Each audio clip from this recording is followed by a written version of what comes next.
dan pembimbing bagi orang lain. Menjadi pemimpin komsel. Menjadi pemimpin apa? Pemuritan. Maka begitu saudara, bukalah, lakukanlah kelompok-kelompok pemuritan atau kelompok-kelompok sel di gereja atau tempat pelayanan di mana saudara berada. Karena itu menjadi salah satu alat yang dipakai oleh Tuhan, menjadikan atau mempersiapkan saudara menjadi pemimpin yang berpengalaman. Ada banyak orang berpikir, kalau saya belajar tentang kepemimpinan sampai ke negeri Cina, maka sudah pasti akan menjadi pemimpin yang sukses. Enggak ada itu. Itu baru teori. Tapi praktekin dong. Lakukan dong. Bimbing orang, ajar orang, muridkan orang. Ini kan yang dilakukan oleh Tuhan Yesus kepada para murid kan. Maka dengan demikian, Yesus juga mengajarkan kepada para murid itu supaya mereka juga apa? Memuridkan orang-orang percaya lainnya.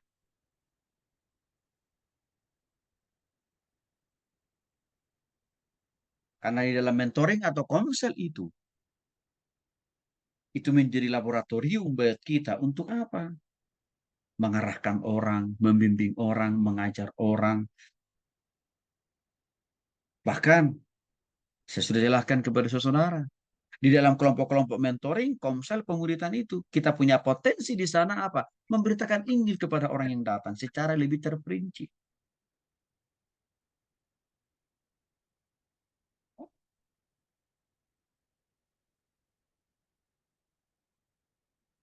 Jadi pertanyaannya bagaimana caranya supaya kepemimpinan kita itu makin maju dan berkembang. Mulai dari kelompok yang lebih kecil dulu. Dengan cara apa? Muridkan orang, bimbing orang, entah dua atau tiga orang.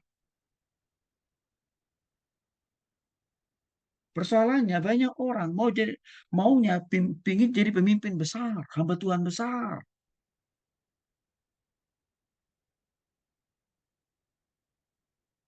Tapi dikasih kepercayaan untuk memimpin komsel, nggak mau, nggak tertarik. Kenapa? Orangnya terlalu sedikit. Tapi coba dikasih kesempatan jadi pembicara pembicara ibadah minggu, ibadah raya. Wah, nah ini bagian gue ini. Kepemimpinan itu dimulai dari hal yang kecil dulu, Bapak Ibu. Bukan dari hal yang besar. Jangan kita bolak-balik Alkitab. Firman Tuhan jelas mengatakan, engkau setia dalam perkara kecil, Tuhan pasti memberkatimu dengan berkat yang lebih besar. Itu prinsip Alkitab. Jadi kalau kita mau dipakai Tuhan melayani di hadapan puluhan, ratusan, ribuan, jutaan orang, mulai dulu dari paling kecil, kelompok kecil. Layani orang di komsel-komsel dulu. Bimbing orang dalam kelas-kelas pemuritan dulu. Kalau engkau setia di situ kata Tuhan, maka Tuhan akan upgrade kita, angkat kita dengan memberikan kepercayaan untuk melayani lebih banyak orang. Prinsip itu kan sudah diajarkan oleh Yesus, Bapak Ibu. Prinsip itu juga yang dipegang teguh oleh para murid serta para rasul. Sehingga mereka apa? Diangkat dan diberkati oleh Tuhan. Menjadi rasul yang luar biasa. Dimulai dari hal yang kecil kok. Bukan dari hal yang besar.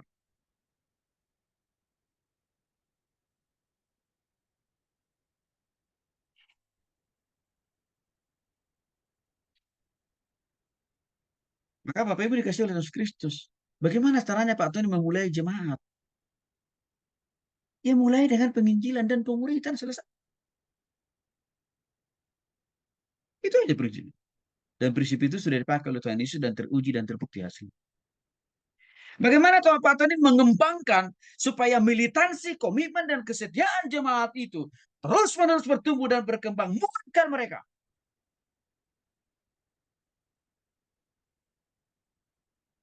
Ngerti mereka. Jadikan mereka jadi mentor. Jadi pembimbing. Pasti mereka tidak lari kemana-mana. Karena kita kasih mereka pengalaman step by step. Tidak monoton. Persoalannya, banyak kita orang Kristen, banyak gereja, banyak hamba Tuhan. Karena sebatas, ya disuruh memuridkan aja, malas banget. Kan maunya langsung khotbah. Itu pun harus dihadapan jutaan orang. Gimana ceritanya itu? Karena sering kita tidak setia dengan perkara kecil, langsung berharap perkara besar. Padahal itu tidak alkitabiah, Saudara. Dalam mentoring komsel, kita kan mengembangkan orang, melatih orang, menggali potensi orang. Dan sekaligus dalam kelompok sel itu juga kita memberdayakan orang dengan segala potensinya.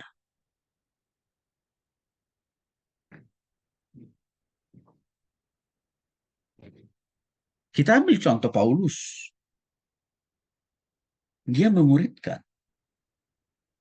yang namanya Timotius. Ya, hasilnya apa? Timotius itu menjadi murid yang militan, Bapak. Murid yang terampil. Dan sekaligus Timotius menjadi seorang pemimpin atau leader yang luar biasa juga. Karena Paulus membimbing dia, memuridkan dia, mementoring dia. Dan dia sendiri juga rela dan mau dibimbing oleh Paulus, dimuridkan oleh Paulus. Maka untuk itulah 2 Timotius 2 mengatakan, apa yang telah engkau dengar daripadaku di depan banyak saksi, percayakanlah itu kepada orang-orang yang dapat dipercayai, yang juga cakap untuk mengajar orang lain. Artinya, saudara, Timotius itu punya kemampuan dan keterampilan melayani termasuk juga memimpin orang. Karena hasil pembimbingan, pembinaan, mentoring, pemuridan yang dilakukan oleh Paulus. Timotius itu berhasil menjadi seorang leader. Tidak lepas daripada proses pembimbingan, pemuridan, komsel yang diikutinya bersama dengan Paulus.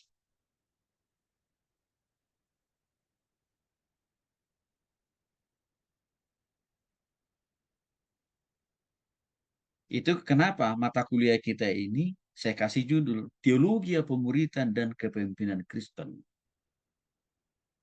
Karena pemuridan itu tidak lepas daripada leadership. Bahkan pemuridan itu laboratorium pembentukan kepemimpinan kita. Ya sekaligus saya jadi ingat pertanyaannya Ko Andi ya. Nggak tahu Ko Andi sudah masuk di sini atau belum. Tapi masih saya janjikan minggu yang lalu saya akan jawab hari.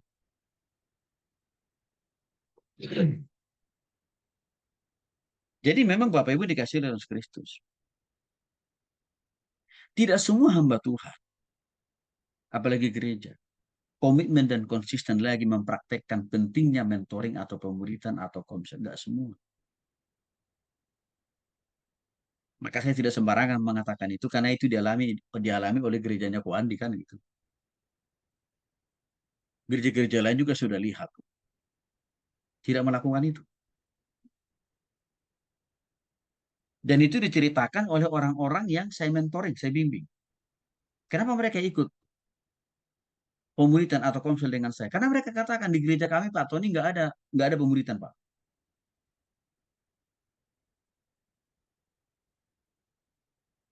Maka saya melihat ya lewat Pak Tony saya bisa dimuridkan. Itu yang mereka sampaikan ke saya. Itu adalah potret. Bukan hanya di satu gereja tidak dilakukan pemuritan. Di banyak gereja kok.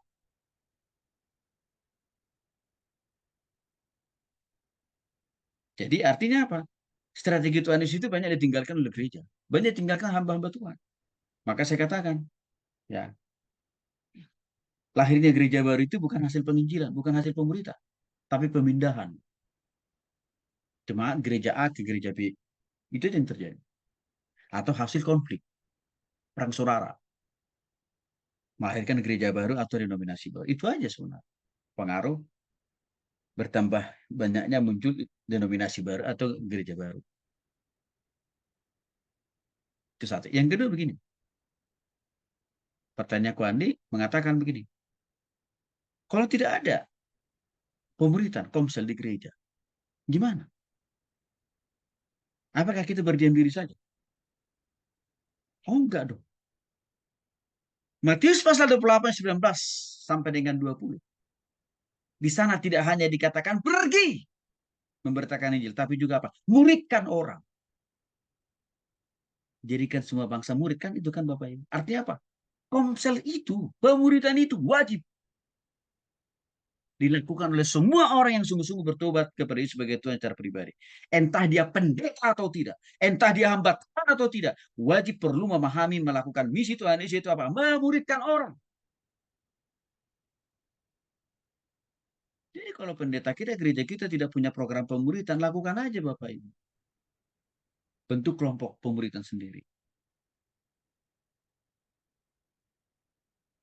Karena kita sedang melakukan apa yang diamanatkan oleh Tuhan Yesus kepada kita.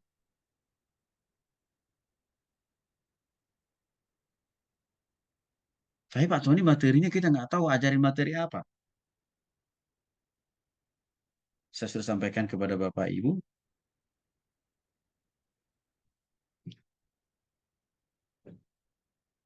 kita punya banyak materi-materi pemuridan. Bukan hanya materi dasar.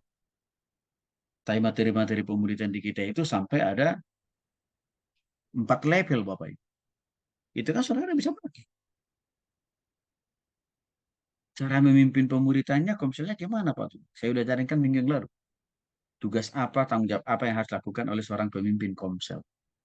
Termasuk juga bagaimana cara mengajukan pertanyaan, menjawab pertanyaan. Saya kan sudah jelaskan itu minggu yang lalu.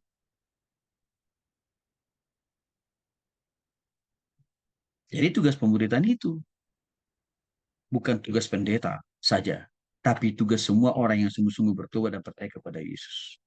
Matius pasal 28 ayat 19 sampai dengan 20. Pergi, jadikan semua bangsa murid. Untuk membuat seseorang itu menjadi murid Kristus, berarti dia harus dimuridkan dong. Harus dibimbing dong. Harus di mentoring dong. Jadi pendeta kita peduli atau tidak, gereja kita tidak punya program untuk itu. Gimana? Lakukan aja. Bahannya, materinya, modulnya kan kita ada. Karena kita melakukan itu kan untuk Tuhan. Bukan untuk gereja, bukan juga untuk pendeta kita. Kenapa saya dari dulu komitmen dan konsisten banget untuk memuridkan orang? Bukan untuk pembina rohaniku saya lakukan itu, bukan. Tapi saya punya konsep, ini saya sedang melakukan misi Tuhan.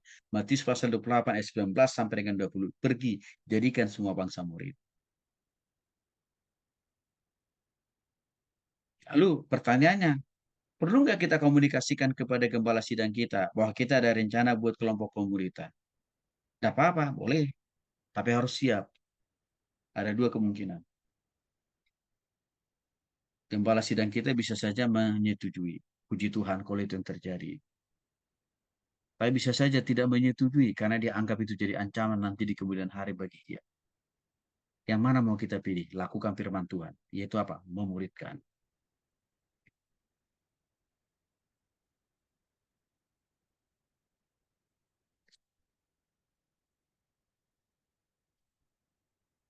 Gitu, saudara. Jadi saya berharap ini khususnya bagi kita para pendeta-pendeta yang ada di dalam ruang Zoom ini ya. Jangan hanya mengandalkan ibadah minggu.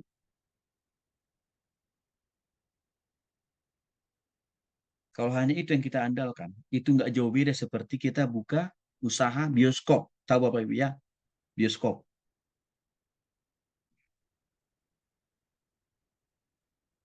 Waktu filmnya bagus, berbondong-bondong orang beli tiket untuk nonton. Karena filmnya bagus, judulnya. Gitu kan. Tapi minggu depan, belum tentu penonton yang datang hari ini pasti datang minggu depan. Belum tentu. Kecuali kalau filmnya, pemainnya bagus, terkenal. Itu prinsip bioskop kan Bapak Ibu ya, hubungannya dengan penonton. Sama. Kalau kita hanya mengandalkan ibadah minggu, menarik orang untuk datang ibadah secara terus-menerus, nggak bisa. Nggak bisa. Itu menyebabkan banyak gereja sekarang, para pendeta-pendeta, menjadikan gereja itu ibadah minggu itu seperti bioskop. Untuk menarik jemaat yang baru, yang diundang siapa? Artis, pelawak, stand up comedy, termasuk di dalamnya Mongol.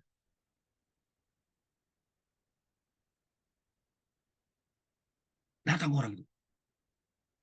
Tapi minggu depan, kembali Pak Pendeta yang khotbah. setengah nggak ada yang datang. Cuma karena kenapa? Ini nggak terkenal ini. Maka apa yang terjadi? Kesinambungan daripada kemajuan gereja kita tidak konsisten pertumbuhan. Kenapa Tuhan Yesus tidak hanya mengandalkan ibadah KKR 5.000 4.000 orang? Karena dia tahu orang yang datang ibadah di KKR itu motivasinya banyak yang bengkok tuh. Hanya mau cari makanan, hanya mau cari minuman, hanya mau cari berkat mujizat doang. Tapi kesetiaan dan komitmen mereka belum tentu. Maka untuk itulah Tuhan Yesus juga apa? Kembali melakukan yang namanya mentoring, pembimbingan.